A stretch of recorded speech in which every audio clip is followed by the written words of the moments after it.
Warning: this video contains bright, flashing lights that may be uncomfortable for people with photosensitive epilepsy. Viewer discretion is advised.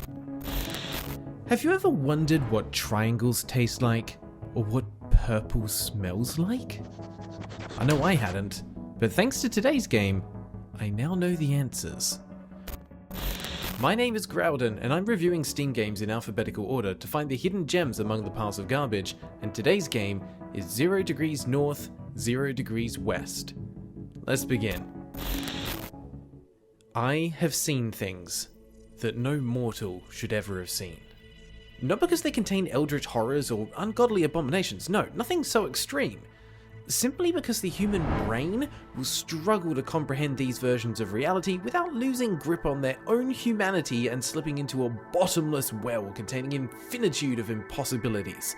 The colours, the sights, the sounds, impossible architecture, warping and shifting objects, entities that defy explanation, and worlds beyond our imagination. And all of these are yours to explore. Welcome to 0 degrees north, 0 degrees west. Developed by Color Fiction and released on Steam in 2018, 0 degrees north, 0 degrees west is a first-person exploration game with mild puzzle elements. That said, it's a game with no real goal. Rather, its focus is on providing a peaceful, meditative and surreal experience, allowing you to travel through different dimensions at your own pace, with finding an exit door being the only real goal. There are no time limits, no enemies to fight, no monsters to run from. It's just you and an opportunity to explore things you've never even imagined. So, how the heck did we even get here? Well, in a convoluted way, of course, because everything in this game is abstract AF. I mean, just look at this main menu. The closed door on the left will exit the game, but as for which thing actually starts it, it's a guess. The box of cassettes at the bottom is a level select of sorts, with all the names written in leet speak. For example, in the middle column you have Blue Skies, then Neon Forest, Snow World, and so on. Feel free to pause here and test your leet speak skills. From here, I clicked on the weird pulsating orb thing in the top right, as you do, but it turns out there's actually a kind of quick play mode that just drops you into a random world. This didn't feel right, so in order to avoid accidentally spoiling anything, I Alt F4'd my way out of there, relaunched, and this time clicked on the book. This seems to be the quote-unquote correct way of starting the game, as a lovely artistic cinematic place that appears to tell the story of someone escaping from the busy city life and heading out on a road trip. The sped up footage shows them travelling further and further from civilization, and eventually, as the sun sets, they turn into a gas station in a small, run-down town in the middle of the desert. Here, you can actually take control and explore the town, and already you can start to see the vibe and effect that the devs are going for, with some screenshot-worthy scenes and views. Honestly, this game encourages you to take screenshots, going so far as to include a reminder that F12 is the screenshot button in the controls. Speaking of, there isn't really an in-game options menu other than being able to adjust music and sound effects and return to the main menu. The options menu is actually accessed in the launcher window that appears when starting the game, and here you can adjust some basics like resolution and graphical settings, plus rebindable controls. 0 degrees north, 0 degrees west does also have controller compatibility, but I haven't tested it as I played through with keyboard and mouse. Overall, it's a bit basic, but despite the crazy visuals on screen at any moment in the game, it's not actually too graphically demanding. So, back to the game itself. We're in this quiet, dusty little town, and looking down the main street we can see a bright neon sign at the front of what appears to be a cinema. Heading into the cozy, retro-styled interior, there's a noticeable absence of people around. There's also a radio playing some quiet piano music, the name of which eludes me. Honestly, if someone could tell me the name of this piece of music, I'd appreciate that. I hear it everywhere, but for the life of me, I haven't been able to find the name or artist for it. Moving past the counter, we opt to pass on the weird-looking popcorn and head into the only theatre. There's something already playing, but the reel seems to be having issues. As we approach, there's a bright light, and we're suddenly pulled in and flying past countless rows of unmarked doors until we eventually come to a stop. And here is where the game truly begins. Pick a door and your journey will begin. Every player will have a different experience, but for me personally, my journey began in a realm of black and white, with twisting paths winding their way around pillars like some kind of abstract network between doors. There's no direction given, no countdown to race against, and no threats. In each of these areas you can stay as long or short as you'd like. Explore out far enough and you'll find another door. Sometimes you'll pass through to the next world directly, sometimes you'll arrive at a space in between. These can take the shape of a blank room with a selection of 2 or 3 doors. Sometimes the doors are different sizes, sometimes they're different colours. Do they mean anything? Maybe. Does it matter? No. The other area you might end up in is called a water world by the community, and these are filled with impossible patterns and visual effects that cover the screen and shift and move as you explore the plane. Walk far enough in one direction and you'll be transported onwards to the next area. For me, the second area I arrived in was this brightly coloured island that looked as though someone had taken the brightest colours and then dialed them up to 11. The difference between this world and the last was literally night and day. And again, the only thing to do is to wander, take in the sights and the sounds, and then eventually stumble upon the next exit. In order to keep things moving, here are a handful of the worlds I encountered on my first foray into 0 degrees north, 0 degrees west. A mess of grey pillars, roads and buildings where everything looked like it was made out of TV static. An asteroid field where I could jump through space from one rock to another. A farm at sunset with a hidden canyon filled with alien life. A penthouse suite overlooking a neon city filled with the hum of traffic and the light trails of vehicles from another dimension. A canyon filled with towering pillars and creatures of light that dance throughout the sky. Neon pillars floating in space with low gravity that allows you to jump from roof to roof. A forest of bright reds, blues and purples filled with massive jagged blades of grass, but also distinct biomes around the edge, like a beach, and a swamp filled with fireflies. An island of blue with green and yellow crystals dotting the landscape, with swirls of colourful energy filling the sky. A city landscape dotted with skyscrapers and superhighways seen through a neon vaporwave blur.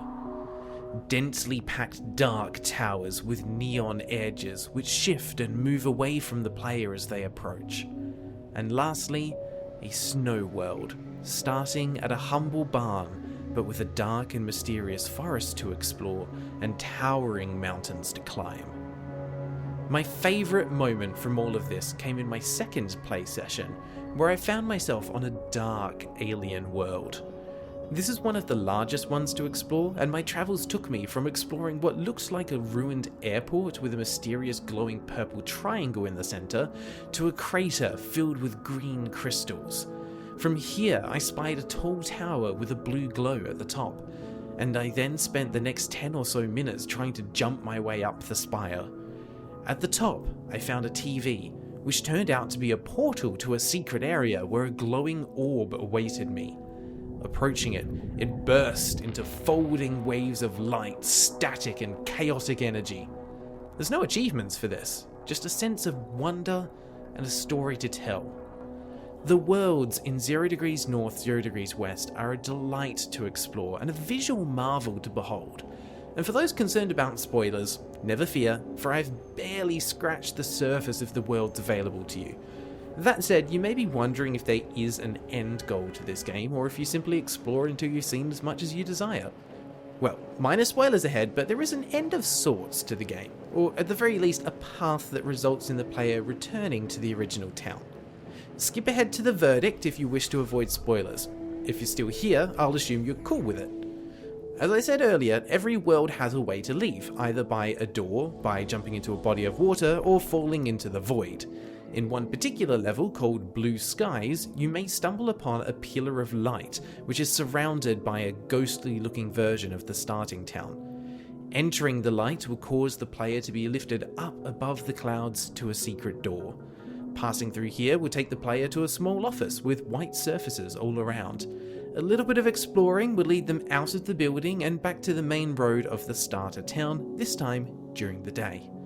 From here you can see that everything is well and truly abandoned, and even the theatre we entered at the very beginning is boarded up. Now, you can choose to use the door in the office to head back into the dream worlds if you wish, and you'll be taken to the next experience. You might think that using the car will take you to the true ending, but instead it takes you back to the hole of doors. I choose to see this as representing a world of choice, of endless possibilities. And as such, this seemed like a fitting place to end my exploration.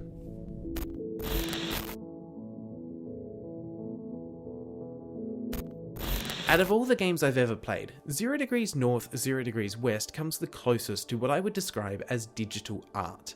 Don't get me wrong, there are games out there with higher fidelity graphics, but this is a kind of art direction and raw imagination that you only encounter once in a blue moon. Well, possibly more often, depending on your particular interest in games, but it's certainly a rarity for the average gamer.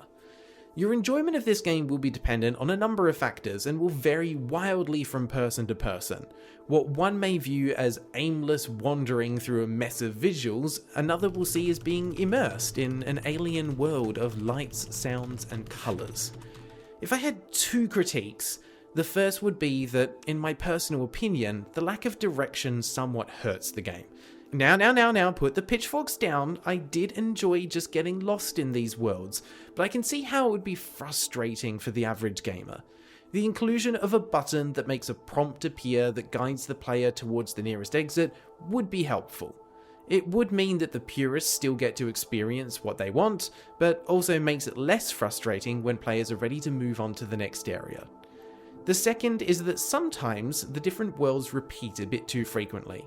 When I start on World A, travel to World B, and then end up back in World A, it makes me feel like I did something wrong. I took a path that I shouldn't have. Whereas in reality, I just got unlucky with the random selection. Making it so that worlds don't repeat during a single play session, or at least forcing 2 to 3 other areas before repeating, would help this feeling substantially. Heck, even having a different starting location might help, but that would also take away from the feeling of familiarity that the starter room has. No matter how alien the worlds looked, there was always something comforting about seeing the familiar outlines and shapes of the furnishings, a little slice of interdimensional home. Again, if you're looking for a traditional gaming experience, you won't find it here. But if you're looking for a journey, an experience, an escape, then 0 Degrees North, 0 Degrees West might be exactly what you're looking for. And for this reason, my final rating for 0 Degrees North, 0 Degrees West is F12 out of 10. Take some screenshots and make some memories. That's how you win. Thanks for watching. These wonderful channel members on screen are literally keeping the channel alive, and I'd especially like to thank our two Knights of the Holy Grail, Freaky Feline and Loveheart Gonzi. Supporting the crusade is only $1 per month and your soul for eternity, but let's not worry about the fine print. Lastly, I want to thank you for joining me on this weird gaming adventure through the depths of Steam, and if you made it this far, here's a sneak peek of the next game. And until next time, take care.